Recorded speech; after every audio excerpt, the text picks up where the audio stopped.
पुराने इराक यानी बाबुल की जमीन के पास एक ऐसी सल्तनत जहां सिर्फ एक ही आवाज का हुक्म चलता था, नमरूद। कुरान करीम में इस बादशाह का कोई जाती नाम नहीं मिलता, लेकिन तफसीर इब्न कसीर और कुछ रिवायतों के मुताबिक ये बादशाह नमरूद था, जो उस जमाने का बेहद ताकतवर और मुतकब्बिर हुक्मरान था। लोग उसके कदम की आहट से लरस जाते।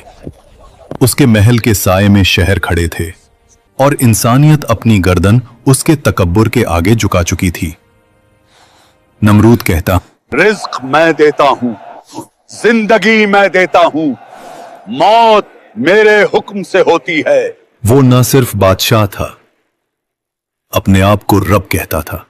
एक दिन नमरूद के पास एक नजूमी आया और उसने बताया, एक ऐसा बच्चा पैदा होने वाला है जो तेरी हुकूमत और तेरी खुदा होने के दावे को तोड़ कर रख देगा।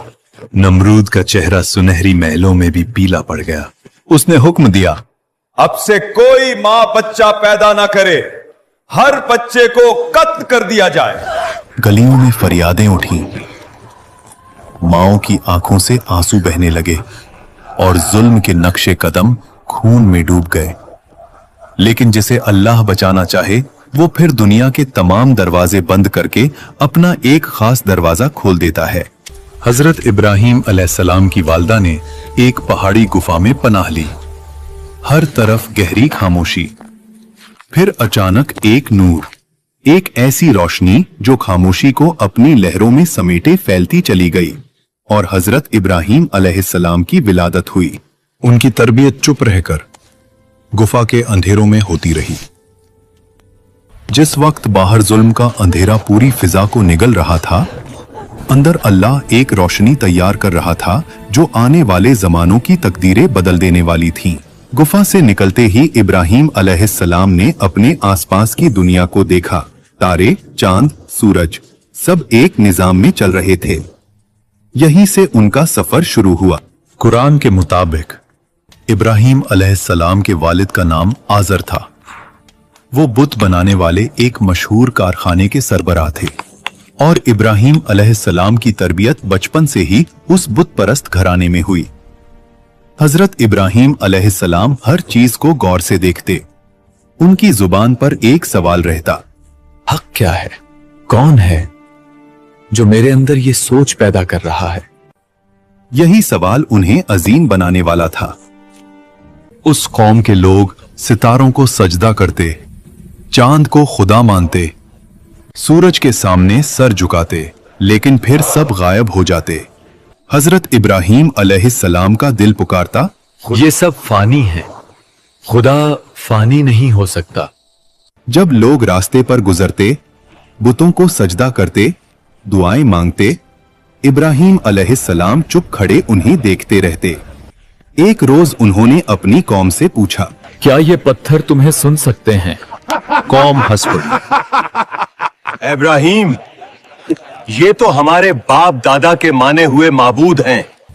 उन्होंने फिर कहा, ये ना तुम्हारा नुकसान रोक सकते हैं, ना तुम्हें कोई फायदा दे सकते हैं, और फिर भी तुम उनकी इबादत करते हो। कौम ने गुस्सा किया, ए इब्राहिम, तुम्हारी जबान बहुत चलती है, मगर ये हमारी आबाओ अजदाद की रिवायत है। लेकिन इब्राहिम अलैहिस्सलाम ने छोड़ना नहीं था। उनका मकसद था तौहीद। देर रात तक, दिन भर इब्राहिम अलैहिस्सलाम हर दरवाजे तक जाकर लोगों को समझाते रहे। तुम्हारा रब वो है जिसने आसमान, जमीन, सितारे, सूरज सब कुछ पैदा किया। मगर बुत परस्त कौम का दिल पत्थर था, उनके बुतों की तरह।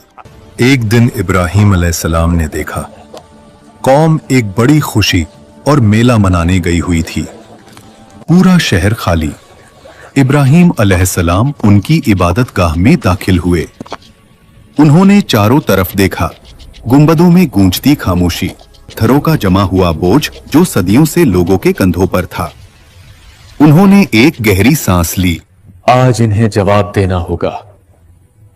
फिर एक एक करके अपनी कुल्हाड़ी से बुतों को गिराना शुरू किया। कोई जमीन पर गिरा, कोई टूट कर बिखरा, किसी का चेहरा चूरा चूरा हो गया और आखिरी में सबसे बड़ा बुत इब्राहिम अलैहिस्सलाम ने वो कुल्हाड़ी उसके कंधे पर लटका दी। जब लोग वापस आए और अपनी इबादतगाह की हालत देखी तो चीख उठे,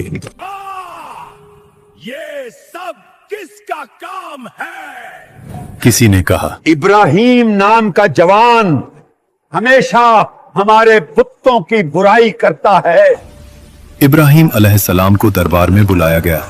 उनसे पूछा गया,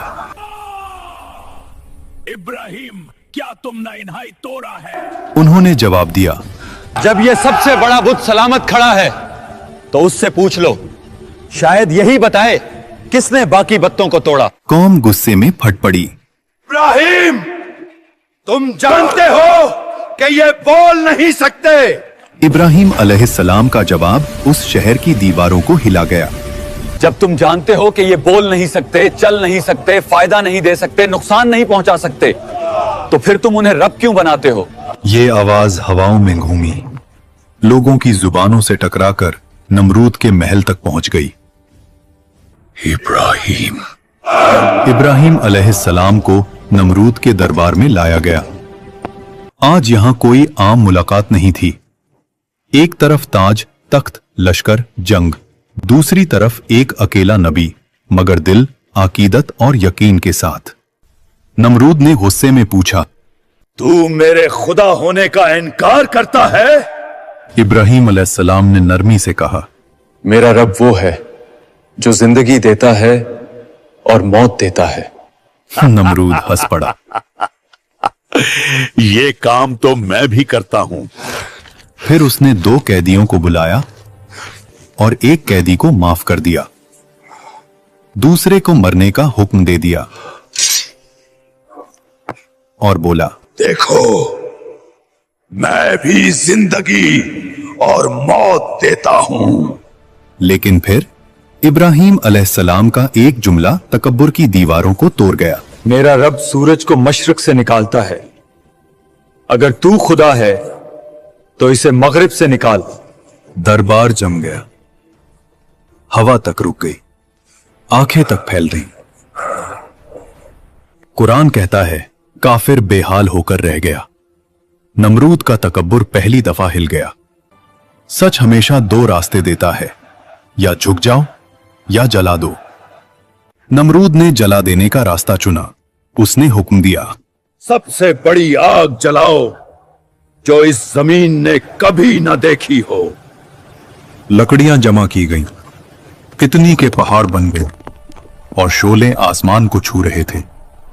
आग की तपिश इतनी बढ़ गई कि परिंदे भी उस जगह से न उड़ सके। फिर एक मुंजानी तैयार की गई जो पत्थर और आग के गोले दूर तक फेंकती थी। हजरत इब्राहिम अलैहिस्सलाम के हाथ बंधे गए। जालिम कौम हंस रही थी। नमरूद अपने तकब्बुर में ये सब देख रहा था। और फिर इब्राहिम अलैहिस्सलाम को आग में डाल दिया गया। जमीन ने सांस रोक ली, आसमान साकूत में डूब गया और फिर अर्श इलाही से हुक्म उतरा, ए आग, इब्राहिम पर ठंडी हो जा और सलामती बन जा। आग की फितरत बदल गई। जलाने के लिए पैदा हुई थी, लेकिन रब ने उसे इत्मीनान का बिस्तर बना दिया। आग के बीच सब्ज घास उगाई। इब्राहिम अलैहिस्सलाम मुस्कुराते हुए खड़े हुए, कपड़े बेऐब, जिस्म सलामत। रूहानी नूर उनके चेहरे पर चमक रहा था। जालिम कौम की आंखें फट गई। तकब्बुर की दीवार टूट पड़ी। इब्राहिम अलैहिस्सलाम जिंदा निकले, मगर नमरूद अंदर से मर गया। आखिर नमरूद और उसकी फौज का अंजाम क्या हुआ? यह वाकया कुरान में नहीं आता, मगर इब्ने कसीर ने अपनी तफसीर में एक रिवायत के तौर पर बताया है कि एक दिन अल्लाह ने एक छोटे से मच्छर को नमरूद की फौज पर मुसल्लत कर दिया। एक रात आसमान से गुबार उठता है। पहले एक मच्छर, फिर 2, फिर लाखों। मशालें बुझ जाती हैं, फौज भागती है, घोड़े बेकाबू हो जाते हैं, सिपाही चीखते हुए अपने बादशाह को पुकारते हैं।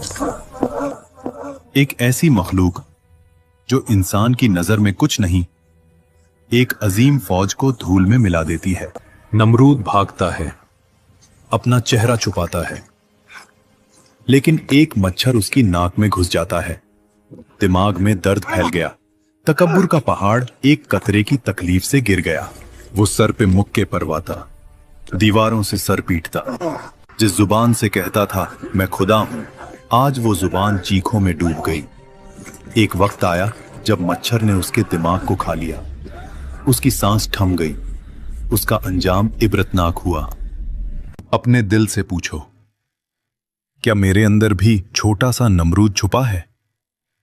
अगर है तो तौहीद की रोशनी जगा दो और कमेंट्स में अपनी राय का इजहार जरूर करना।